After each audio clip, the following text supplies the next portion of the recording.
ఓం నమో వెంకటేశాయ. అందరికీ నమస్తే అండి. Welcome back to my channel Tirumala talks. నేను మీ లక్ష్మీ పూజిత.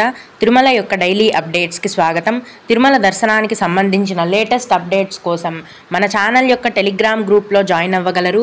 ఆ గ్రూప్ యొక్క లింక్ అనేది ఈ వీడియో కింద డిస్క్రిప్షన్లో మరియు కామెంట్ సెక్షన్లో ఇవ్వటం జరిగింది. మన ఛానల్ని చూస్తున్న ప్రేక్షకులకి అలాగే శ్రీవారి భక్తులందరికీ కూడా కనుమ పండుగ శుభాకాంక్షలు అండి. ఈరోజు ఈ వీడియోలో మనం తిరుమలలో దర్శనానికి వెళ్ళడానికి ఏ దర్శనానికి ఎంత సమయం పడుతోంది, తిరుమలలో దర్శనాల పరిస్థితి గురించి, అలాగే సర్వదర్శనం టికెట్లు ఇస్తున్నారా లేదా, ఎక్కడ ఇస్తున్నారు, అలాగే భక్తులు అడిగే కొన్ని ముఖ్యమైన దర్శనం వివరాల గురించి తెలుసుకుందాం. కనుక వీడియోని చివరి వరకు చూడండి. ముందుగా నిన్నటి రోజున తిరుమలలో స్వామివారిని మొత్తం 80,964 మంది భక్తులు దర్శించుకున్నారు. అందులో స్వామివారికి మొత్తం 27,657 మంది భక్తులు తలనీలాలను సమర్పించారు. నిన్నటి రోజున తిరుమల శ్రీవారి హుండీ యొక్క ఆదాయం అనేది 3,89,00,000 రూపాయలు. ఈరోజు కూడా ఎటువంటి దర్శనం టికెట్లు లేకుండా నేరుగా సర్వదర్శనానికి అనుమతిస్తున్నారండి. ఇలా టికెట్లు లేకుండా వెళ్ళే సర్వదర్శనానికి ఈరోజు 24 గంటల సమయం అనేది పడుతోంది. అలాగే తిరుపతిలో ఇచ్చే సర్వదర్శనం టికెట్లు తీసుకుని దర్శనానికి వెళ్లే వారికి దర్శనానికి 6 గంటల సమయం అనేది పడుతోంది. 300 రూపాయల దర్శనం వారికి మరియు 500 రూపాయల దర్శనం వారికి దర్శనానికి 4 గంటల సమయం అనేది పడుతోంది. ఇప్పుడు పండుగ రోజులు అలాగే సెలవు రోజులు ఉన్నాయి కాబట్టి తిరుమలలో భక్తుల యొక్క రద్దీ అనేది చాలా ఎక్కువగా ఉందండి. కాబట్టి భక్తులు మీ వీలును బట్టి దర్శనానికి ప్లాన్ చేసుకొని రావాల్సిందిగా మనవి, లేదంటే ఇబ్బంది పడతారు. చాలామంది భక్తులు ఇప్పుడు పండుగ రోజులు కాబట్టి సర్వదర్శనం టికెట్లను ఇస్తున్నారా లేదా, ముందే అయిపోయాయా అని అడుగుతున్నారండి.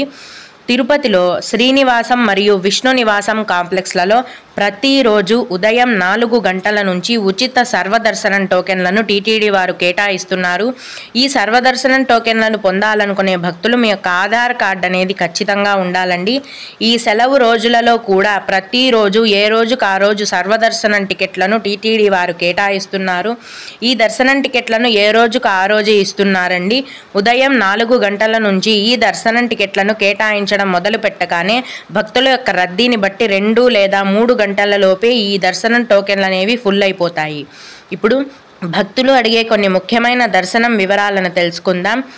ఇవి అడిగిన వారికే కాకుండా దర్శనానికి వెళ్ళే ప్రతి ఒక్కరికి కూడా ఉపయోగపడతాయి. కనుక వీడియోని చివరి వరకు చూడండి. ఐఆర్సిటీసీ లేదా ఏపీఎస్ఆర్టీసీ టికెట్ బుక్ చేసుకున్న తర్వాత దర్శనానికి కూడా పంపిస్తారా అని అడిగారండి.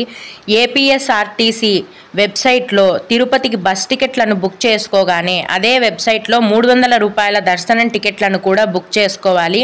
అప్పుడే మిమ్మల్ని దర్శనానికి అనుమతిస్తారు. అలాగే ఫిబ్రవరి 1వ తేదీన దర్శనం టికెట్లు మరియు రూమ్స్ అనేవి ఎక్కడ ఇస్తారు అని అడిగారండి.